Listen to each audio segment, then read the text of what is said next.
ఓకేనా, గ్రాడ్యుయేట్ ఎన్నికలు ఉండబోతా ఉన్నాయి కదా, ఓటు హక్కు ఉందా మీకు? ఉందండి. ఎట్లా ఉండబోతుందండి ఈ ప్రాంతం నుండి? ప్రధానంగా చూసుకుంటే అటు BJP candidate Anji Reddy, Congress candidate Alphores Narender Reddy, అట్లాగే ఇండిపెండెంట్ అభ్యర్థులు కూడా కనిపిస్తా ఉన్నారు. ఎవరు గెలిచే అవకాశం ఉంది ఇట? ఇస్తారంటే ప్రభుత్వం కాంగ్రెస్ పార్టీ ఉంది కాబట్టి అధికార పార్టీకి నాయకులకే ఓటేస్తేనే అభివృద్ధి జరుగుతుందని నేనైతే కోరుకుంటున్నా.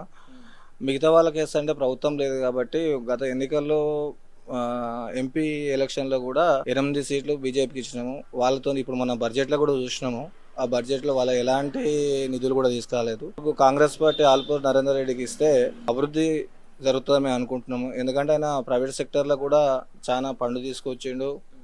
యువతకు పరోక్షంగా ఆయన ఉద్యోగాలు కల్పించింది కాబట్టి మా ఫస్ట్ ఓటు నరేందర్ గారికి వేస్తామని అనుకుంటున్నాం. కానీ ఆ యువత అంతా కూడా కాంగ్రెస్ కు వ్యతిరేకంగా ఉన్నారని చెప్తాం. యువత వేరు, పట్టభద్రులు ఇప్పుడు ఉన్నారు కాబట్టి, గ్రాడ్యుయేట్స్ ఉన్నారు కాబట్టి వాళ్ళకి కావాల్సింది ఉద్యోగాలు. ఆ ఉద్యోగాలు కాంగ్రెస్ పార్టీ ఇప్పటి వరకు 50,000 దాకా కాంగ్రెస్ పార్టీ ఉద్యోగాలు కల్పించింది. ఇంకా కూడా కల్పించబోతున్నారు రేవంత్ రెడ్డి గారు కూడా అంటున్నారు. కాబట్టి చాలా మంది ఏంటంటే గత ప్రభుత్వానికన్నా ఈ ప్రభుత్వంలో ఉద్యోగాలు వస్తున్నాయి కాబట్టి యువత మొత్తము కాంగ్రెస్ పార్టీకే చూస్తున్నారని నేను భావిస్తున్నాను.